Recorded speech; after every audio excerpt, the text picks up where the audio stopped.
할렐루야. 살아계신 하나님의 음성 들으시는 복된 새벽 시간 되시길 간절히 소망합니다.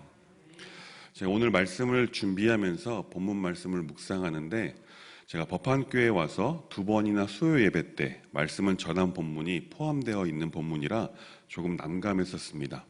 그래서 무엇을 말씀을 전해야 할까 적지 않은 부담도 있었습니다. 20년도 9월에 그리고 21년도 8월에 수요 예배에서 말씀을 전할 때처럼 처음에는 예배에 관해서 또 말씀을 전해야 되겠다. 그래서 처음 마음 먹었었습니다. 이렇게 마음 먹은 이유가 부흥회를 진행하면서 한철호 선교사님께서 말씀을 보아야 한다라고 말씀하셨고, 그리고 말씀 읽는 것에 대해서 한 해 동안 다짐하는 한 해가 되자라고 말씀을 하셨던 것이 기억이 납니다. 그래서 올 한 해 예배하는데 성공합시다라는 제목으로 처음 잡고서 설교를 준비했었습니다. 그러다가 새롭게 다시 주제를 정하게 되었습니다. 그래서 말씀 제목을 예수님의 정체성이라는 제목으로 함께 말씀을 나누고자 합니다.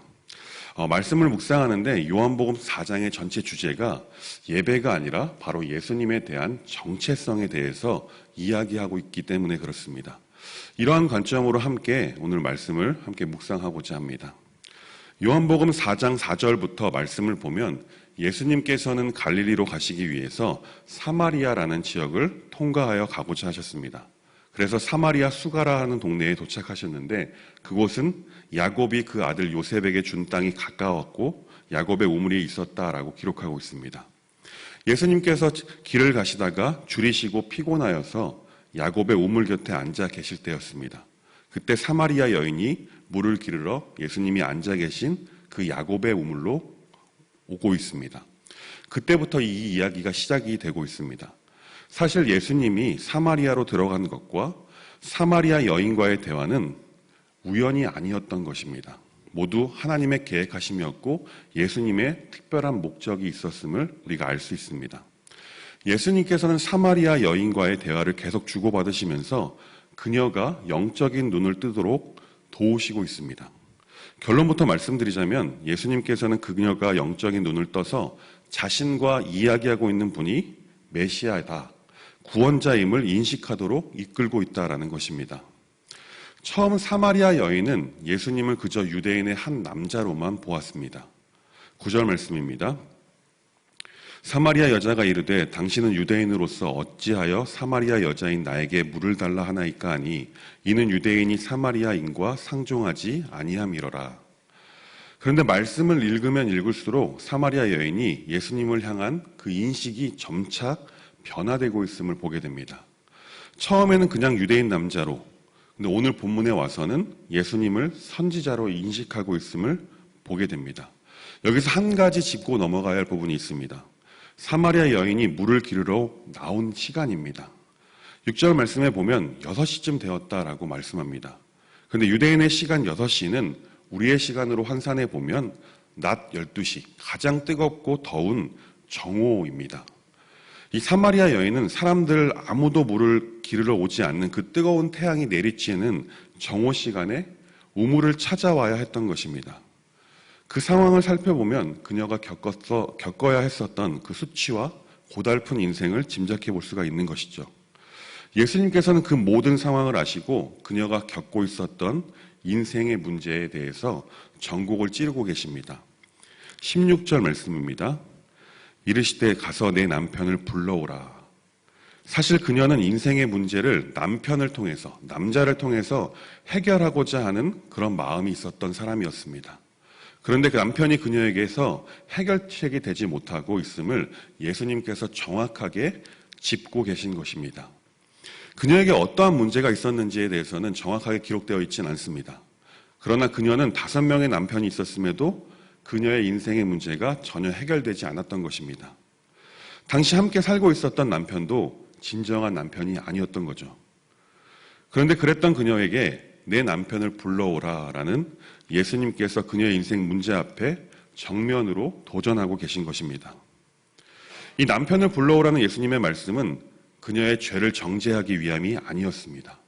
그녀의 인생의 문제를 해결해 주시기 위함, 다시 말하면 그녀의 인생의 문제 앞에서 그녀를 구원해 주고자 하셨던 것입니다.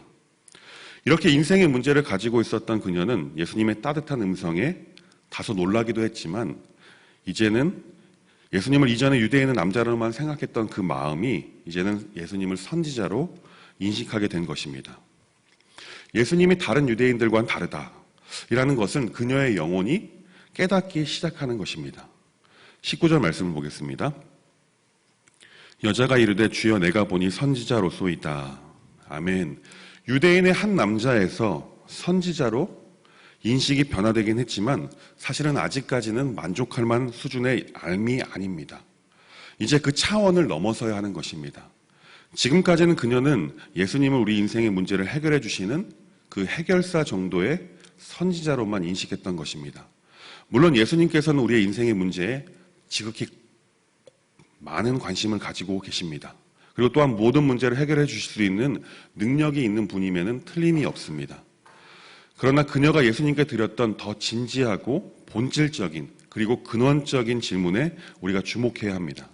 25절 말씀입니다. 여자가 이르되 메시아 곧 그리스도라 하는 이가 오실 줄을 내가 아노니 그가 오시면 모든 것을 우리에게 알려주시리이다. 아멘. 그녀가 이렇게 묻고 있는 것입니다. 예부터 오시겠다라고 약속하신 그리스도가 도대체 어디에 계십니까? 다시 말하면 인생의 문제 앞에서 날 구원할 메시아, 구원자가 어디에 있습니까? 이렇게 질문하고 있는 것입니다. 더 근원적인 그녀의 마음은 이렇게 고달픈 인생을 내가 살아갈 힘이 내겐 더 이상 없습니다. 그 메시아가 어디에 있습니까? 이 인생 앞에서 구원해 주실, 또 구원을 얻고자 남편을 5명이나 만났지만 그들도 내 인생의 문제를 전혀 해결해 줄 수 없었습니다. 이제 내가 기다리고 있는 분은 예부터 오시겠다고 약속하신 그리스도 메시아입니다. 도대체 그 메시아께서는 어디에 계십니까? 내 앞에 있는 선지자 당신이라면 반드시 알고 있을 것 같습니다. 라고 예수님께 이렇게 질문하고 있는 것입니다. 이 그녀의 이 근원적인 질문 앞에서 예수님께서는 아주 명확하게 답하고 계십니다. 26절 말씀을 함께 보겠습니다. 함께 읽습니다. 예수께서 이르시되 내게 말하는 내가 그라 하시니라. 아멘. 내가 바로 그 약속된 메시아다. 내가 그렇게 기다리던 이가 내게 먼저 찾아와서 말을 걸고 있는 바로 나다라고 말씀하고 계신 것입니다. 예수님께서는 세상을 구원할 목적을 가지고 기름 부음을 받아 보냄을 받은 그리스도이십니다. 아멘이십니까? 그러나 오늘 본문에서야만큼은 특별히 이름도 기록되어 있지 않은 이 사마리아 여인에게 있어서만큼은 실제적인 인생의 문제에서 구원해줄 구원자가 된 것입니다. 그녀에게 있어서 지금 내 눈앞에 있는 그 사람이 구원자, 메시아라는 그 예수님의 말씀은 최고의 복음인 것입니다. 복음이라고 하면 죄인들을 구원하셔서 다시금 하나님의 백성이 되게 하시고 하나님과 다시 교제할 수 있도록 새로운 길을 열어주실 분이 예수님이라는 말이 바로 복음인 것이죠. 그러나 오늘 본문에서 그녀에게만큼은 그 복음이 실제가 되어서 눈앞에 있는 것입니다. 그 인생의 문제를 해결해 줄 수 있는 선지자로만 보던 그 시선이 이제는 영적인 눈을 열어 메시아를 알아볼 수 있도록 그녀의 인생의 문제를 터치하고 계시는 예수님과 마주하고 있는 것입니다. 우리도 여러 가지 문제를 안고 이 세상에서 삶을 살아가게 됩니다. 아무에게도 말하지 못하는 나만의 문제들이 있을 것입니다. 그럴 때 우리 사랑하는 교우님들께서는 어떻게 그 문제를 해결하고 계십니까? 혹시 오늘 본문의 사마리아 여인처럼 스스로 할 수 있는 그 방법들을 구하고 그대로 풀려 하십니까? 아니면 하나님께 나아가고 계십니까? 여기에 계신 분들께서는 아마 다 어떻게 해결해야 하는지 너무나 잘 알고 계실 줄 믿습니다. 당연히 하나님께 매달려야죠. 그런데 그게 쉽지 않다라는 것이 우리 인생의 함정이라는 것입니다.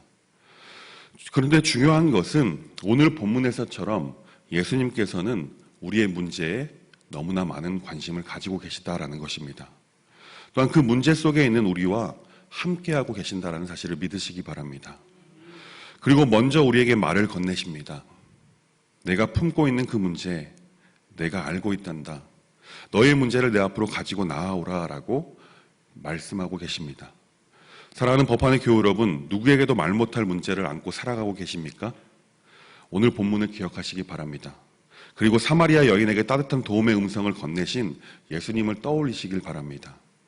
그 음성을 들으신다면 지금까지 내 힘으로 내가 해결하라고 했던 그 모습들을 내려놓고 우리의 참 메시아 되시는, 우리의 참 구원자 되시는 주님 앞으로 있는 모습 그대로 나아가실 수 있는 여러분 되시길 간절히 소망합니다. 그럴 때 우리 주님께서 아주 다정하게 찾아오셔서 말씀하실 것입니다. 내가 문제의 해결을 위해 찾는 그가 바로 나란다. 나와 함께 그 문제를 풀어보자 라고 말입니다.